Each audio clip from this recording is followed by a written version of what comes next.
Bike ఎక్కువ సేపు నడిపిస్తే స్పెర్మ్ కౌంట్ తగ్గిపోతుందా? ఏమైనా లైంగిక శక్తి తగ్గుతుందా? లేకపోతే ఇన్‌ఫెర్టిలిటీ ఇష్యూస్ వస్తాయా? అని చాలామందికి డౌట్స్ ఉన్నాయి. ఈరోజు అంతా క్లియర్ చేద్దాం. సూటిగా నన్నడిగితే మీరు ఎంతసేపు నడిపించిన బైకు అది ఒక కారణం కాదు. అది ఒక డైరెక్ట్ కారణం కాదు. కానీ చాలామందికి అవుతది.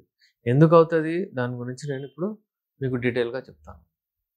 టెస్టోస్టెరాన్ హార్మోన్స్ ఏవైతే ఉంటాయో అవి టెస్టిస్‌లో ఉత్పత్తి అవుతాయి.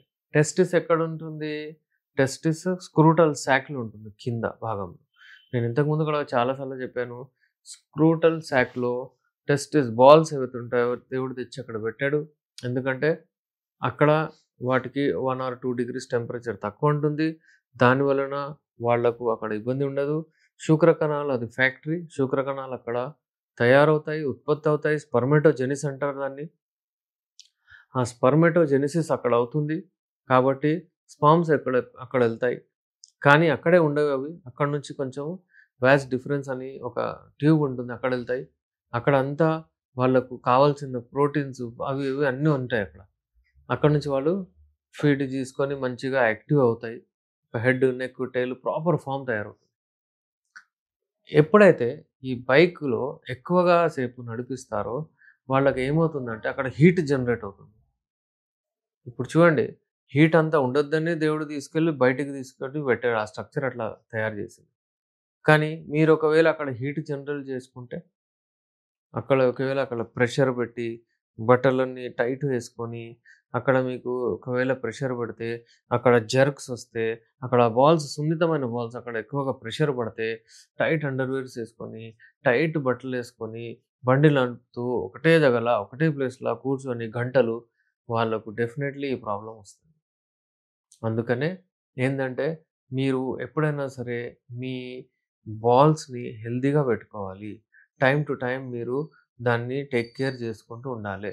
ఎందుకంటే, ఎప్పుడైతే ఆ బాల్స్‌లో అంటే ఉత్పత్తి అవుతాయి. కానీ ఒకవేళ హీట్ ఎక్కువ డెవలప్ అయితే ఆ స్పెర్మ్స్ చనిపోతాయి.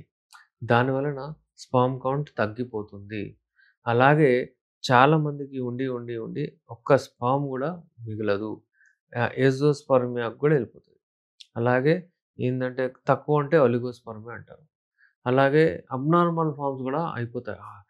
అంత హీట్ డెవలప్ అయితదక్కడ వాళ్ళకేం అర్థం కాదు. ఆ స్పెర్మ్స్ గూడా అంటే టెరాటోస్పెర్మియా అంటారు. అబ్నార్మల్ అయిపోతాయి. 2 నెక్కులు, టెయిల్‌లు, 2 మూతులు ఏదేదో ఉంటాయి. అబ్నార్మల్ ఉంటాయి. వాటితో కన్సీవ్ అవుతే మీకు అబార్షన్స్ లాంటివి అవన్నీ అవుతాయి. ఎప్పుడైనా సరే ఈ స్పామ్స్‌ని మనం జాగ్రత్తగా పెట్టుకోవాలంటే, హెల్తీగా ఉండాలంటే, మీరు మంచి నిద్ర ఉండాలి. ఎందుకంటే మీ టెస్టోస్టెరాన్ లెవెల్స్ ఉత్పత్తి అప్పుడే అవుతాయి. స్పామ్స్ మంచిగా ఉత్పత్తి అవ్వాలి. క్వాంటిటీ మంచిగుండాలి. క్వాలిటీ మంచిగుండాలంటే వాటికి కొన్ని విటమిన్స్ అవసరము. ఆ విటమిన్ డెఫిషియన్సీ అయిపోతే మరి ఇగ స్పామ్స్ ఉత్పత్తి అవ్వవు. బి12 అంటారు దాన్ని. విటమిన్ బి12 గూడా అవసరము. అలాగే విటమిన్ డి గూడా అవసరము. అలాగే ఉత్పత్తి అవ్వడానికి మీ టెస్టోస్టెరాన్ హార్మోన్స్ అవసరము. ఇంకా వేరే హార్మోన్స్ అన్నీ బ్యాలెన్స్‌డ్ ఉండడం అవసరము. ఒకసారి ఉత్పత్తి అయిన తర్వాత అవి మంచిగా ఉండాలంటే, మీకు హెల్తీగా ఉండాలంటే, దానికి మీరు పౌషికాహారం తీసుకుంటేనే ఆ స్పెర్మ్స్ ఏవైతే ఉంటాయో అక్కడ వాస్ డిఫరెన్స్ ఏదైతే కెనాల్ ఏదైతే ఉంటుందో అక్కడ అవి అవి ప్రోటీన్స్ అవి ఇవి ఉంటాయో అవి ఆహారంలాగా తీసుకొని మంచిగా గ్రో అవుతాయి, యాక్టివ్ అవుతాయి.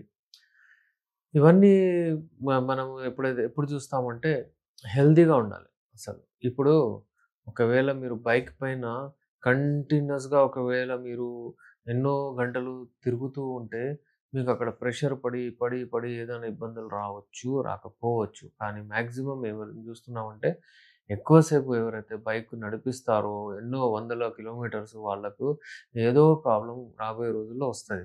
అందుకే ఎక్కువ సేపు అవాయిడ్ చేస్తేనే బాగుంటది. ఇంకోటేంటంటే స్పెర్మ్